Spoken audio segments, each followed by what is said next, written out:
यही हम काही, क्योंकि हमारे घर में कोई संतान नहीं है, इस प्रकार हमें निश्चय प्राप्त हो जाएगी। तब राजा उल्का मुख ने सब विध बता दिया, जिसे सुनकर वैश्य महासुखी होकर भगवान सत्यनारायण का संकल्प करके अपने घर आया। सब चरित्र अपने स्त्री को बताया कि जब हमको संतान प्राप्त हो जाएगी तब इस व्रत को मैं अवश्य ही करूँगा। यह कहकर वैश्य चुप हो गया। उसकी स्त्री जो थी लीलावती को यह सुनकर महान सुख प्राप्त हुआ। इसके बाद ईश्वर की इच्छा से उसके गर्भवती होने के चिन्ह दिखाई देने लगे। जब चिन्ह दिखाने देने लगे तो 10वां महीना लगने पर लीलावती के गर्भ से एक सुंदर कन्या उत्पन्न हो गई। वो कन्या शुक्ल पक्ष उजारे पाक चंद्रमा की भांति निरंतर सब प्रकार से बढ़ने लगी। जब बढ़ने लगी तो उसको चंद्रमा की कालाओं की तरह बढ़ता देखकर उसका नाम काली माता।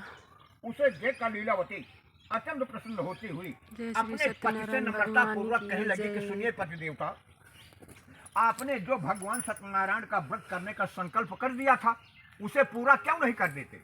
तब वैश्य अपनी स्त्री से क्या कह रहा है, इस कन्या के विवाह के समय इस व्रत को मैं पूरा कर दूंगा। इस प्रकार लीलावती को समझाकर वैश्चित लगाकर व्यापार करने के लिए चल दिया। इधर कन्या कलावती दिन रात दिन बढ़ते बढ़ते विवाह के योग्य हो गई। जब विवाह के योग्य हो गई तो उसे सखियों के साथ खेलते देखकर वैश्य के मन में उसकी ब्याह की चिंता उत्पन्न हो गई। तब तो उन्होंने सलाह करके वर ढूंढने के लिए दूतों को जल्दी से चारों ओर भिजवा दिया। वो दूत अपने स्वामी की आज्ञा के अनुसार सुंदर वर ढूंढते हुए अत्यंत रमणीय कंचन नगर में गए। जब वहां पहुंच गए तो वहां एक बनिए का पुत्र ठीक समझकर शीघ्रता पूर्वक अपने नगर में बुलवा लिया। उसको सब प्रकार से ठीक देखकर वैश्य अपने मन में बहुत प्रसन्न हो गया और सभी भाई बहनों को बुलाकर जल्दी से विवाह कार्य आरंभ कर दिया गया तथा विधि पूर्वक अपनी कन्या देकर उसे अपना दामाद बना। होनहार के वशीभूत होकर उस अवसर पर भी उसने अपनी व्रत करने वाली प्रतिज्ञा पूरी नहीं किया। तब तो भगवान सत्यनारायण नाराज हो गए अर्थात रुष्ट हो गए।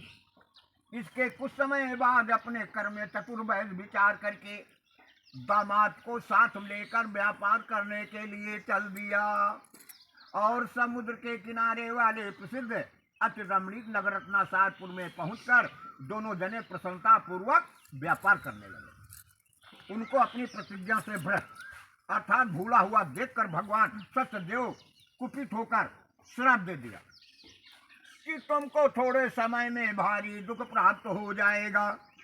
एक दूसरे नगर के राजा चंद्रकेत का बहुत सा धन चुराकर चोर ले भागे। वहीं पर पहुंचे जहां ससुर और दामाद बैठे हुए थे।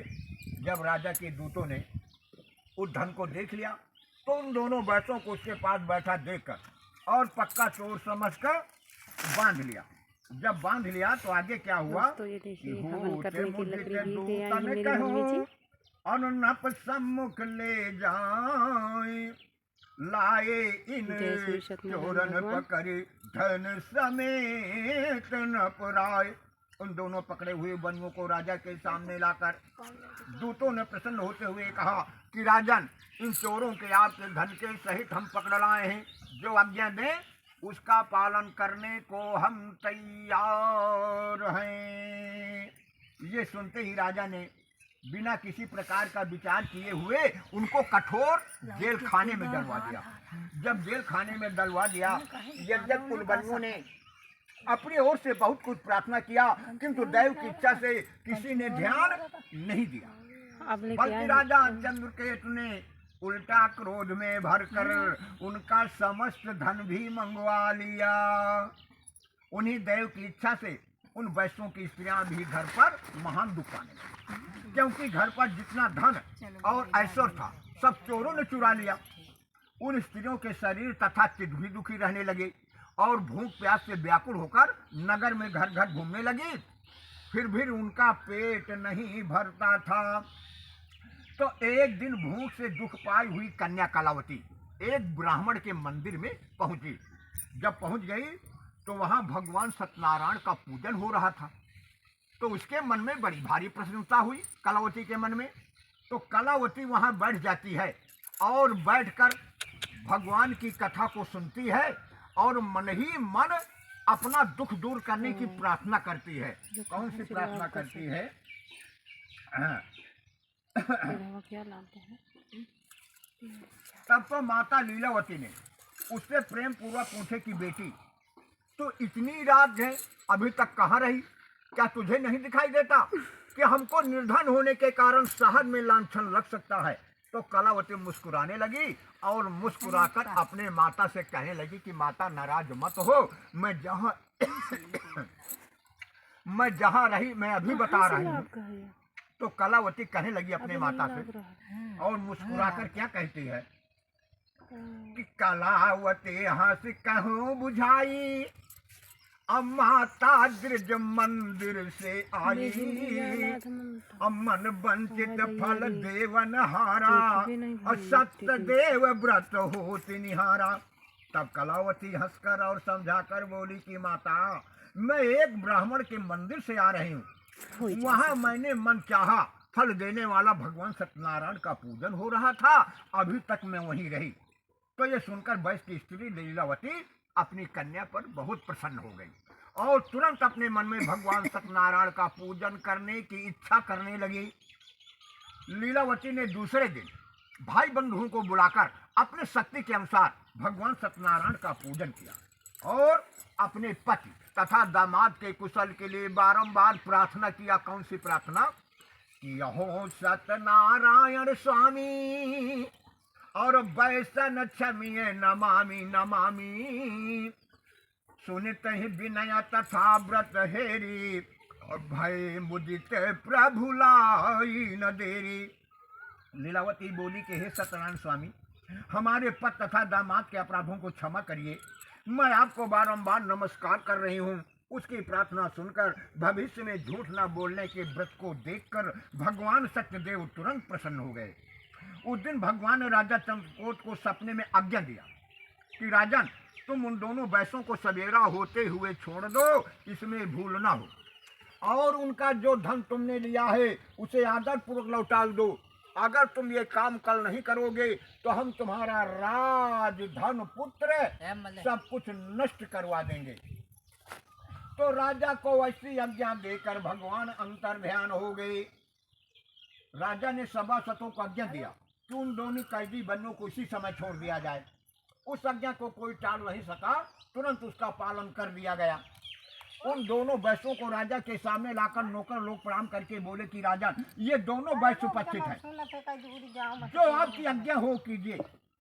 दोनों वैश्यों ने राजा चंद्रकोट को मन में प्रसन्न होकर प्रणाम किया और राजा ने अपने सपने का हाल छिपाकर उसे आदर पूर्वक समझाते हुए कहा कि आपने जो दुख अब तक पाया है वो आपके भाग्य से मिला है, किंतु अब कोई भय नहीं है। ऐसा कहकर उनका क्षौर कर्म करवाया, बढ़े हुए बाल बनवाए, कपड़े तथा गहने पहनवाए, फिर मीठे वचनों से प्रसन्न करके उनका धन उन्हें दूना करके दिलवा दिया और आदर सहित कहा कि आप अपने घर को जाइए, क्योंकि आपकी स्त्रियां आपकी राह देख रही होंगी। ऐसा कहता हुआ चरणों में गिर पड़ा। जब चरणों में गिर पड़ा तो नारद जी कह रहे हैं कि तब वो दोनों भाई राजा को प्रणाम करके बोले कि हम आपकी कृपा से अपने घर को जाएंगे। ऐसा कहकर वो वहाँ से तुरंत चल दिए और प्रेम से बोलो वृंदावन बिहारी लाल की जय। तृतीयायाम अध्यायाम समाप्ति। इधर इधर इधर इधर।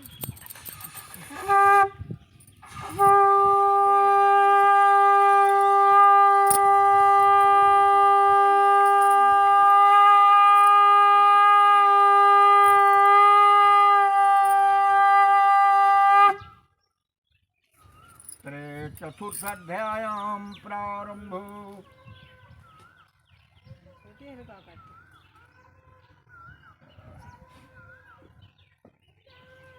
कि बोले सोती की बैस सो कर सकल विधान, अधीने पुरोर जोर जब देवी प्रण बहुदान।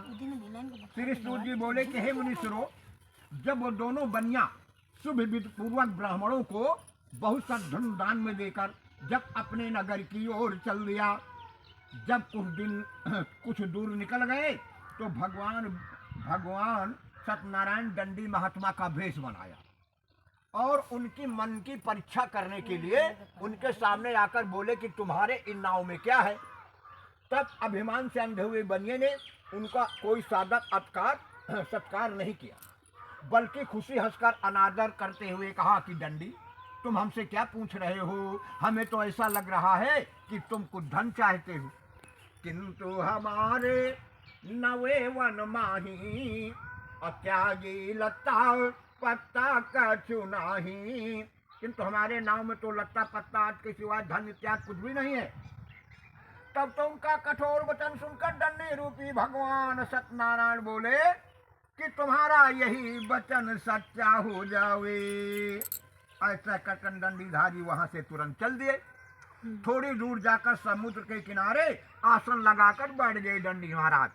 तो जब बैठ गए तो दंडी महाराज के जाते ही नावें हल्की होकर ऊपर उठाई तो बनिए का संदेह हो गया। तब उन्होंने सचकित होते जब धन के पात्रों को खोल कर देखा तो क्या दिखाई दिया? धन के स्थान पर उन्हें लट्टा पट्टा आदि दिखाई दिए, जिससे वो दोनों अचेत होकर नाव में ही पृथ्वी पर गिर पड़े और थोड़ी देर पश्चात ही सावधान होकर अपने मन में बड़ी भारी चिंता करने लगे कि तब पुत्री पति वचन उचारा, शोक पिताजी व्रत तुम्हारा, ये दंडी श्राप ही भ्रम नाही, सो समरथ सब कर बेमाही। तब वैश्य की पुत्री का पत्ता था, उनका दामाद बोला कि पिताजी आपका शोक करना व्रत है, ये निश्चय करके उन्हें दंडी स्वामी का श्राप का फल है, उन्हें सब कुछ करने की शक्ति है। उनके शरण में तुम चले जाओगे तो निश्चय रूप से आपको तुरंत क्षमा करेंगे। अपने दामाद की बात सुनते ही वैश्य उसी दंडी स्वामी के पास पहुंच गए, बारंबार प्रणाम किया। जब बारंबार प्रणाम करके वैश्य भक्त सहित बोला कि प्रभु, मैंने जो आपके सामने झूठ बोलकर अपराध किया है उसे क्षमा कर दो प्रभु, क्षमा कर दो। ऐसा कहता हुआ चरणों में गिर पड़ा। तब तो भगवान सत्यनारायण प्रसन्न हो गए। उसकी ओर देखकर कहने लगे कि सुनो वैश्य, तुमने मेरी पूजा की याद भुला दिया है, तुमने झूठ बोलना नहीं छोड़ा, तुमने मेरा अनादर किया है, इसलिए तुमको भारी दुख प्राप्त हुआ है। तो सुनिया स्तुत कर वैश्य उचारा, तब माया हे नाथ अपारा। ये सुनकर उसकी स्तुत करता हुआ वैश्य बोला कि प्रभु, आपके माया का पार नहीं है, उसमें तो ब्रह्मा विष्णु और शिव तक मोहित हो जाते हैं, आपके शील गुणों को नहीं जान पाते। मैं तो एक मूर्ख हूँ, भला प्रभु किस प्रकार आपको जान सकता हूँ?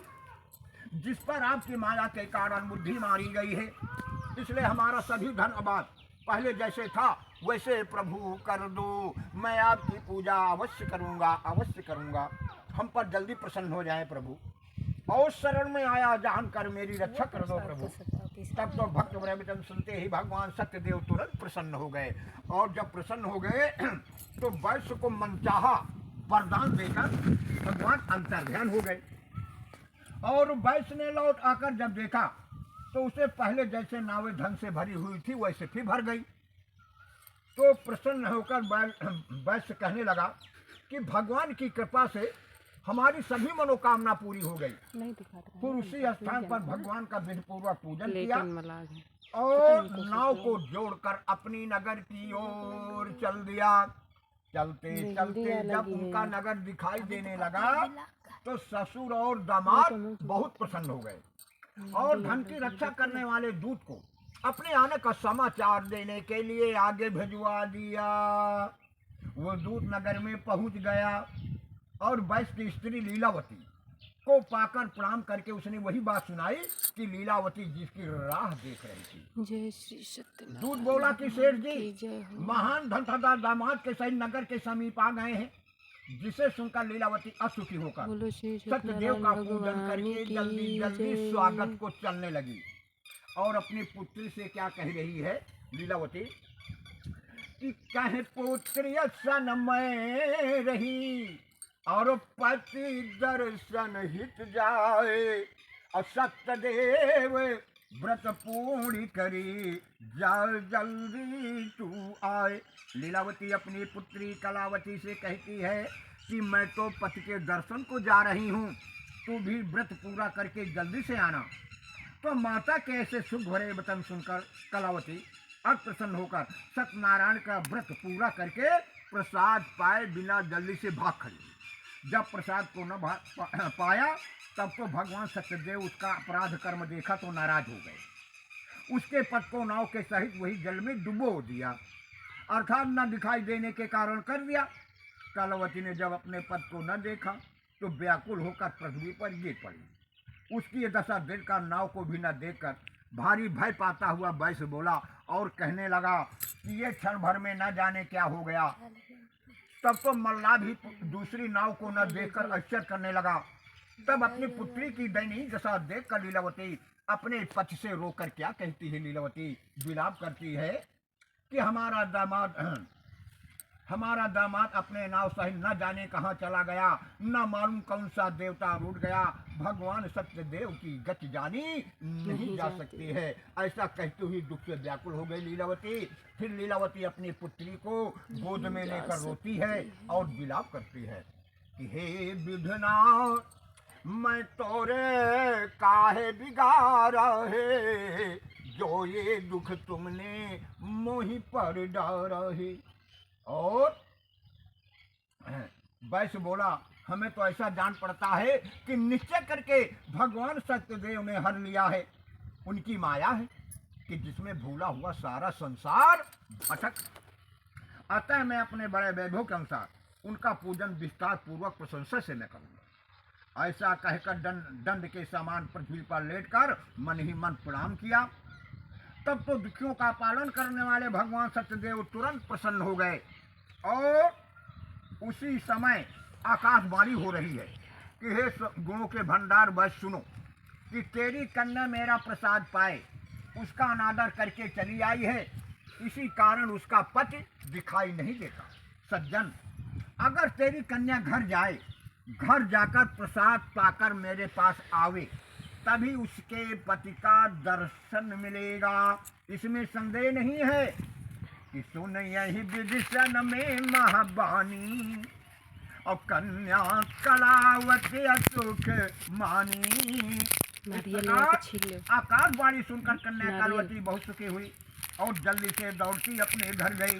प्रसाद पाकर जब आई तो उसके पति के दर्शन मिल गए।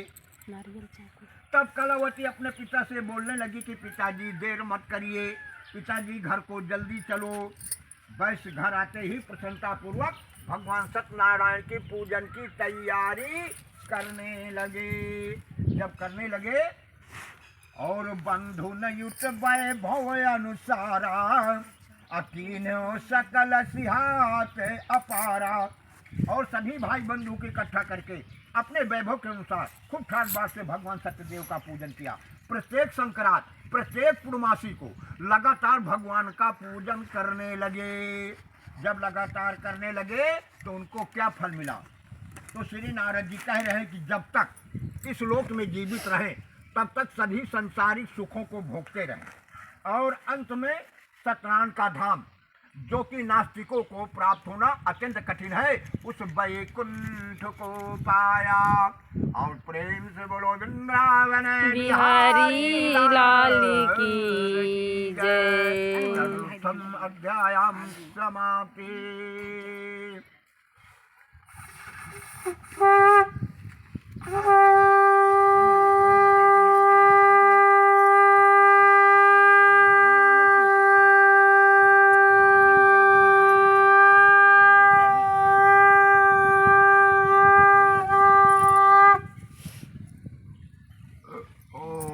पंचम अध्यायम प्रारंभो।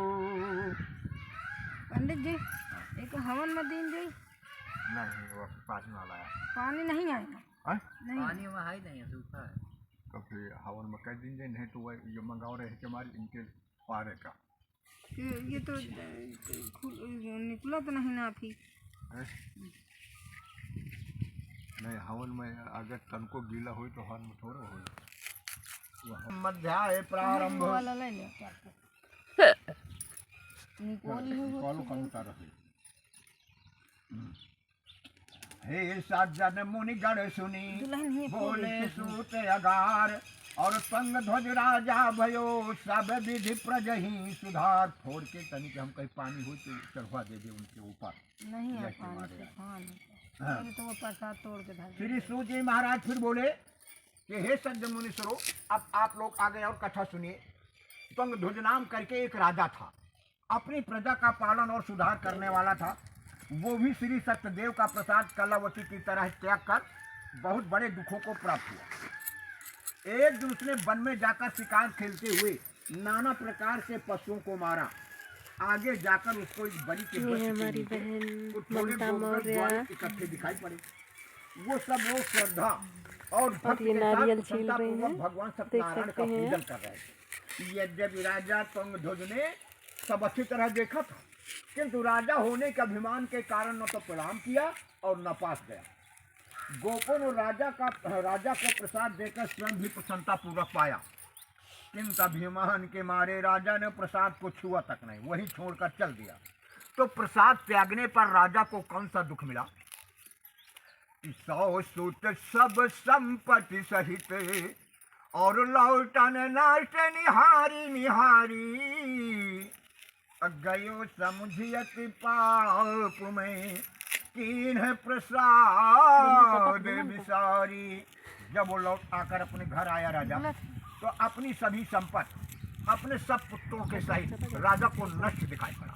तो राजा तुरंत समझ गया कि मैंने प्रसाद को त्याग कर बड़ा भारी पाप किया है, इसलिए मुझे जल्दी से वहां पहुंचना चाहिए जहां मैं प्रसाद को त्याग कर आया हूँ। ऐसा मन में निश्चय करके राजा उसी स्थान पर पहुंच गया। जब पहुंचा, उसने जरा भी देर न करके गौ के साथ मिलकर श्रद्धा और भक्त के साथ प्रसन्नता पूर्वक भगवान सत्यनारायण का पूजन किया राजा ने। और राजा प्रसाद पाकर राजा जब फिर घर आया तो राजा को क्या दिखाई दिया? घर आने पर भगवान सत्यदेव की कृपा से पहले की तरह राजा को प्रसन्नता दिखाई पड़ा। राजा ने जीवन भर सभी भोगों को भोगा और अंत में सत्यनारायण के लोग वैकुंठ को पाया। अत्यंत दुर्लभ भगवान सत्यनारायण के व्रत और पूजा को जिन लोगों ने श्रद्धा और भक्ति के साथ कर लेते हैं अथवा तत्काल फल देने वाले इस कथा को चित्त लगाकर सुन लेते हैं, उनको क्या फल मिलता है? तो सत्यदेव करही कृपा मन धन धन धन अपार और दारिद्र होवत सुखी होत ग्रही भव पार। भगवान सत्यनारायण की कृपा से निर्धन होते हुए भी अपार धन धान को प्राप्त होकर सुखी तथा गृहस्थ होते हुए भी भव सागर से पार हो जाते हैं, और जो अत्यंत भयभीत होते हैं वो भय से छूट जाते हैं और संसार में रहकर मन वांछित फल पाते हैं। अंत में देवलोक वैकुंठ को पाते। इसमें कोई संदेह नहीं है, विश्वास ही सब कुछ होता है। और आगे क्या कहा? तो सत्यदेव पूजन दो भाई और इस गढ़ तुम ही सुनाऊं सोई। हे ऋषियों, इस प्रकार जो भगवान सत्यदेव का व्रत और पूजन है उसका सारांश मैंने अभी सभी लोगों को सुनाया भी है। इस व्रत के द्वारा संसार में जितने भी दुख हैं वो मनुष्य के बिल्कुल छूट जाते हैं। तो सत्यदेव पूजा है भाई अब कलयुग में विशेष फलदायी। भाइयों, भगवान सत्यनारायण का व्रत और पूजन इस कलकाल में विशेष फल का देने वाला है। ये भगवान सत्यदेव कलयुग में काल सत्य और ईश्वर के नाम से पुकारे जाएंगे। तो यही प्रकार रूपा नाना धर अब करी है पूर्ण मनोरथ सब कर। और कलयुग में सभी स्त्री सभी पुरुष केवल सत्य का व्रत धारण करके केवल सत्य ही बोल करके भगवान विष्णु के साक्षात दर्शन को प्राप्त कर सके। हे मुनीश्वरों, इस प्रकार सत्यनारायण के व्रत और पूजा जिन लोगों ने किया था उसके दूसरे जन्म की कथा भी सुन लीजिए कि अति मतिमान सतानंद जोई, अभय सुदामा ब्राह्मण सोई। अत्यंत बुद्धिमान श्री सतानंद जी दूसरे जन्म में सुदामा नाम के ब्राह्मण हुए, जिन्होंने भगवान कृष्ण चंद का ध्यान धारण करके महासुख को देने वाली मोक्ष को पाया। लकड़हारा करके जो भी लकड़ियों का बेचने वाला था, वो दूसरे जन्म में निषादों का राजा गुह हुआ और प्रेम पूर्वक श्री रामचंद्र जी की सेवा करके सहज में ही मोक्ष को प्राप्त कर लिया। जो उल्का मुख महाराजा जोई, अवाए भये दशरथ नप सोई। जो उल्का मुख नाम के महाराजा थे, वो दूसरे जन्म में राजा दशरथ हुए और भगवान रंगनाथ जी का पूजन करते हुए सहज में देवलोक में पहुंच गए। और जो धनवान सज्जन बस करके था, वो दूसरे जन्म में राजा मोरध्वज हुए। अपने पुत्र का आधंग चीर कर ब्राह्मणों को दान करते हुए मोक्ष को प्राप्त कर लिया।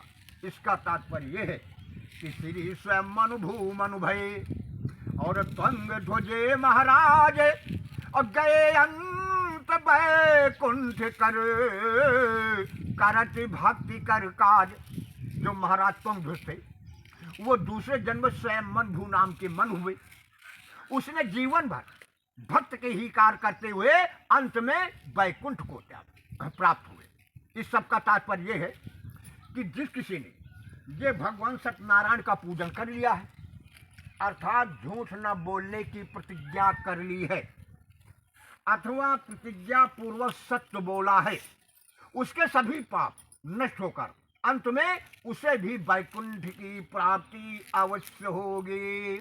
और प्रेम से बोलो वृंदावन बिहारी लाल की जय। पंचम अध्याय समाप्ति। निकुला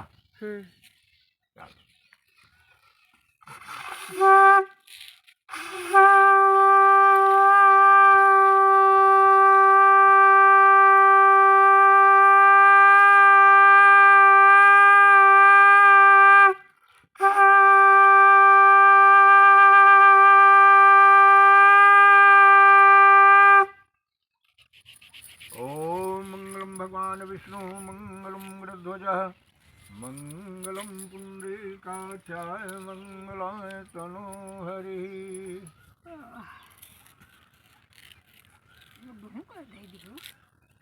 अरे हम गिर जाएगा।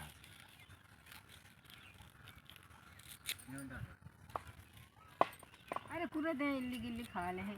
अरे वो बात की है पड़ेगी है।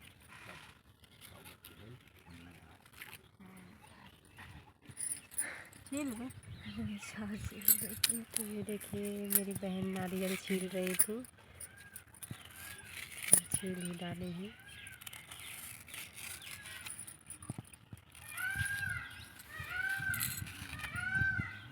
कापूरम आरतिमं पश्ये वरदो भव पापापां संभवात् त्राहि मां शरणं। बलि राजा दानवेन्द्रो महाबलः तेन त्वां प्रबध्नां रक्षेमाचल माचल माचल पापापां संभवात् त्राहि मां जानकी जी सर्वदुःखं सर्वकष्टं सर्वपापं हरोमम्।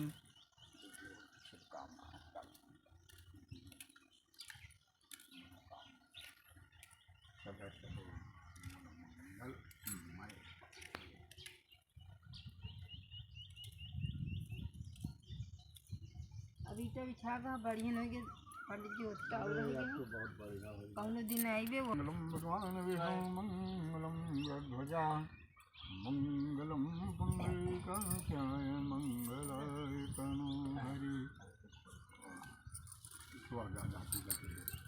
ओम मंगलम भगवान विष्णु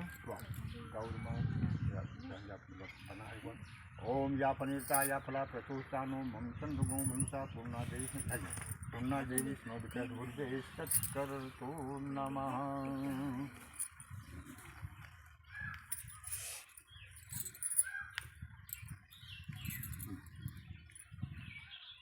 उनका नाम लेके पर काली मैया की बोलो काली मैया की जय। चलो चलो सूखा है ना।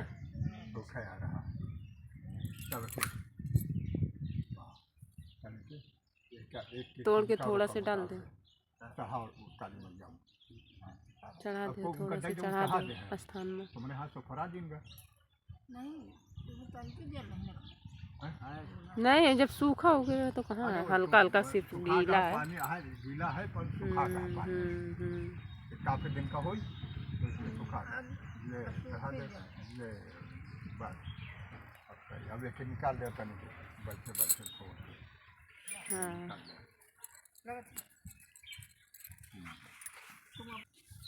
ये देखिए दोस्तों, नारियल फोड़ा गया है, माता रानी को चढ़ाया गया है नारियल। ये देखिए इसमें क्या निकला है।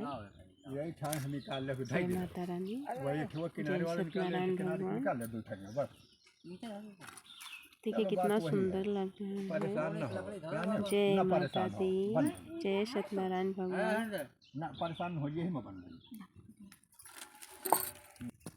ये देखिए दोस्तों, ये निकला है फूल, इसमें माता रानी की कृपा है। जय माँ काली, जय श्री सत्यनारायण भगवान। आप देख सकते हैं ये नारियल से निकला है।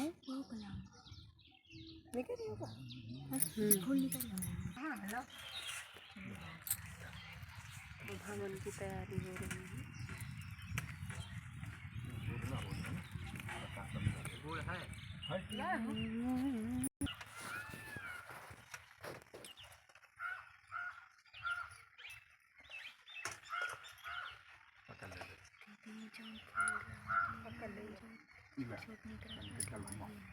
ओम गंगा जमुना सरयू नर्मदा त्रिवेणी जलदान दुरीक्षाकार कह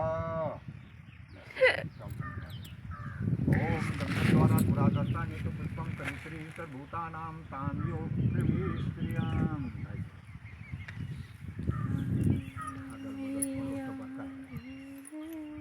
ओम अग्नय इदम अग्नय स्थान काली मां सत्यो नमः स्वाहा ओम ग्राम देवताय नमः स्वाहा ओम सत्यनारायणाय नमः स्वाहा ओम इदम सोमाय नमः स्वाहा ओम इंद्राय नमः स्वाहा ओम भूभुवाय नमः स्वाहा ओम स्वादित्याय नमः स्वाहा ओम प्रजापतिभ्यो नमः स्वाहा ओम गणानांत्वा गणपति गणपति गुंगवा हवा महे पीणांत्वा पितृपति गुंगवा हवा निधि नांत्वा निधपति गुंगवा हवा महे पशुम आहम जान जाज गर्भदम गणेशाय नमः स्वाहा ओम सिद्धदात्री देवाय नमः स्वाहा ओम माँ दुर्गे शक्तिभ्यो नमः स्वाहा ओम ईश्वराय नमः स्वाहा ओम राहुआय नमः स्वाहा ओम शनिश्चराय नमः स्वाहा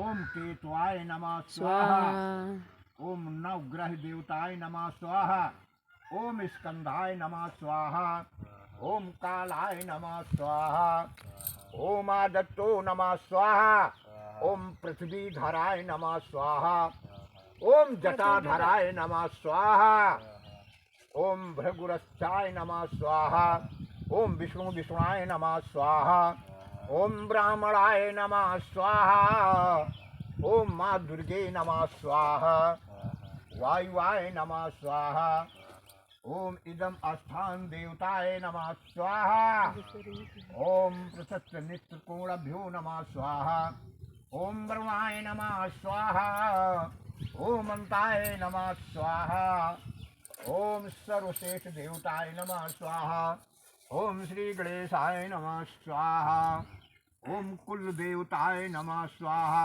ओम चारों धाम देवताय नमः स्वाहा जगन्नाथ सर्वश्रेष्ठभ्यो नमः स्वाहा ओम संखिने नमः स्वाहा ओम पूर्णादेश नवग्रजबुर्दे सत्कर्तो नमः स्वाहा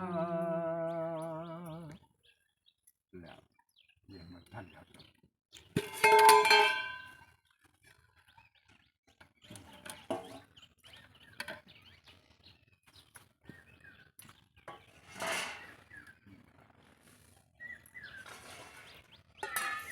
ओम पूर्णा देवी विष्णु विकृत भुर्जे सत्कर्तो नमः। ओम मंगले सनाथ साधके अस्थान देवताभ्यो नमः। काली शक्तिभ्यो नमः। ओम नमो भगवते नमः। ओम सीता राम राम सीते। ओम नमो भगवते वासुदेवाय नमः स्वाहा। ओम यान्ति अब नहीं यान्ति देवा गणासायां पूजामादाय मामिकी पुण्य गमना यच्च नमः। ओ रामचंद्राय नमः। ओ राम भक्ताय नमः। ओ रामाय नमः। ओम अग्निदेव तव्यम शांति शांति शांति।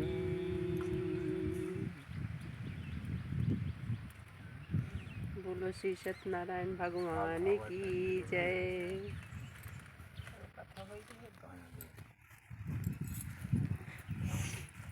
ओम जय लक्ष्मी माता स्वामी जय लक्ष्मी माता सत्यनारायण स्वामी जनपातक हरणा। ओम जय लक्ष्मी माता। रात ने जटिल सिंहासन अद्भुत छविराजे स्वामी अद्भुत छविराजे।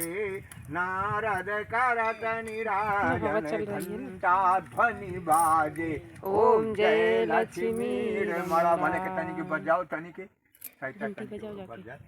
ओम प्रगट भाई बचत बहुत प्रगट भाई काली कारण तुम घुमाओ धीरे धीरे। जिन पर कृपा करी चंड चुंड राजा जिनकी विपत हरि।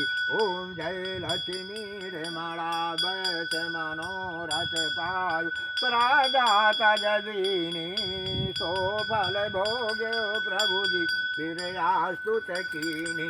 ओम जय लक्ष्मी माला भावे भक्ति के कारण छिन छिन रूप धरे श्रद्धा धारण कीनी तीनु को काज करे। ओम जय लक्ष्मी माला ग्वाल बाल संग राजा वन में भक्ति करे मन वंचित फल दीना दीन दयाल हरि। ओम जय लक्ष्मी माला चरक प्रसाद सवायु कदलिया फल मेवा स्वामी कदलिया फल मेवा। धूप दीप तुलसी से रामा सत देवा। ओम जय लक्ष्मी माला श्री सत्यनारायण की जो आरती गावे जो आरती गावे कहत शिवानंद स्वामी संग जो सुख संपत्ति पावे। ओम जय लक्ष्मी माला स्वामी जय लक्ष्मी माला। बोलो सत्यनारायण भगवान की जय। उमापति महादेव की जय। पवन सुत हनुमान की जय। बोलो भाई सब संतन की जय। बोलो सच्चे दरबार की जय। बज जाओ जलाओ।